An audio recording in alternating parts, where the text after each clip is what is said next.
कहते हैं अगर इंसान अपने आप में कुछ अच्छा करने की ठान ले तो उसके लिए मुश्किल कुछ नहीं, और ऐसा ही कर दिखाया पुलिस के इस अधिकारी ने। सीओ अनिरुद्ध सिंह ने अपनी मेहनत से न सिर्फ पुलिस का मान बढ़ाया बल्कि समाज को एक संदेश दिया कि कोशिश करो, समाज में बुराइयां मिट जाएंगी। किस बुराई को मिटाया इस अधिकारी ने, आइए देखते हैं इस रिपोर्ट में।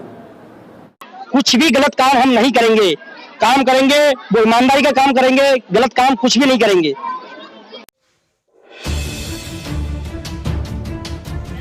ईमानदारी से बताओ, जब तुम अपराध से नहीं डरते रहे तो जो आप ईमानदारी काम कर रहे हैं इससे डरो मत। किसके पास है जॉब कार्ड?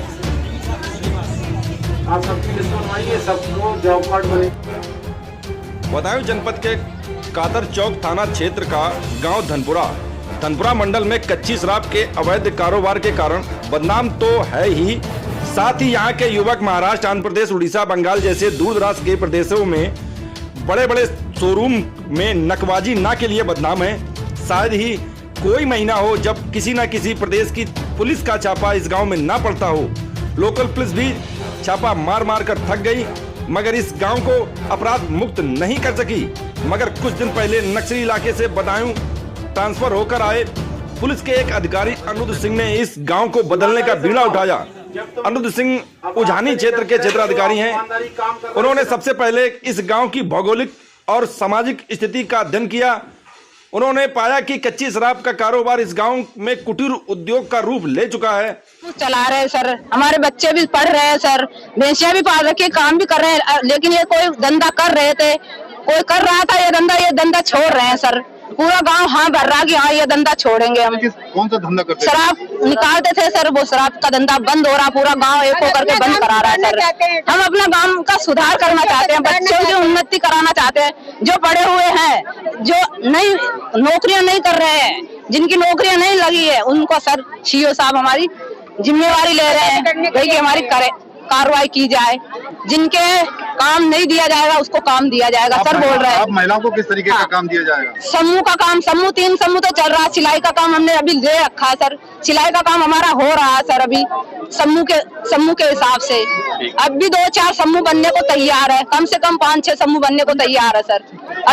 ये एक बहुत लंबा अरसा हो गया, हमने यहाँ पर देखा अभी 10 साल से कि यहाँ पर छापेमारी होती थी, पुलिस आती थी, पकड़ के ले जाती थी, शराब पकड़ती थी, लेकिन कभी किसी के बारे में ये विचार नहीं आया कि इस गांव को में सुधार किया जाए। आपके मन में कैसे ये ख्याल आया? एक्चुअली कुछ पत्रकार बंधुओं ने यहाँ की सूचना दी कि यहाँ ये काम होता है। मैंने 2 आदमी को बंद भी कराया, फिर दोबारा उन्होंने यही काम किया, तो फिर मैंने पुलिस को सूचना दिया। तो हमारे एसओ साहब ने बताया कि सर ये विकलांग आदमी है, कैंसर का मरीज है, इसके कोई और सामान लेता नहीं, तो ये जिंदा रहने के लिए ये इस काम को कर रहा है।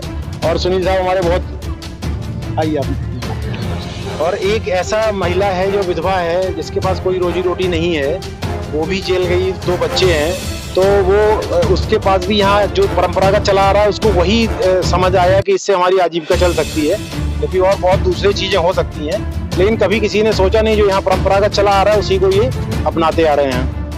सर, जिस तरीके से पुलिस से हमेशा डरते थे, आज वही पुलिस इनके मदद के लिए आगे आ रही, कैसे भरोसा कर पा रहे हैं ये लोग? देखिए, ये तो इंसान के ऊपर होता है, भरोसा इंसान का होता है। क्रेडिट हर आदमी की अपनी अपनी अलग क्रेडिट होती है। अब तक इनके साथ जैसा रहा होगा नहीं मुझे मालूम, हमने नक्सल पे भी ये किया है, जैसे ये हैं उस तरह वो भी गरीब थे।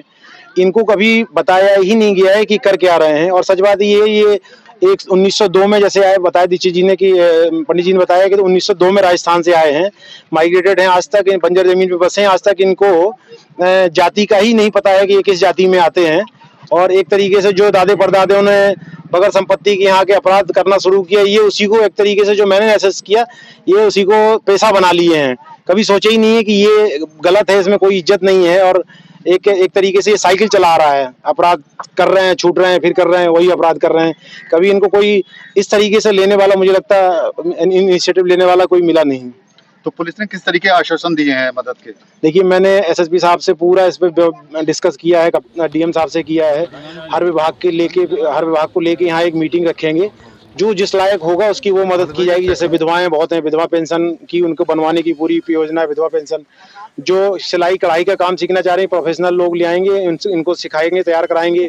पैंडेमिक चल रहा है, जैसे मास्क हो गया, गाउन हो गया, डॉक्टर की जरी का काम करना जानती हैं, उनका बनाएं और सप्लाई भी हम दे दें। कोई ऐसा भी ना हो कि बीच में कोई आए।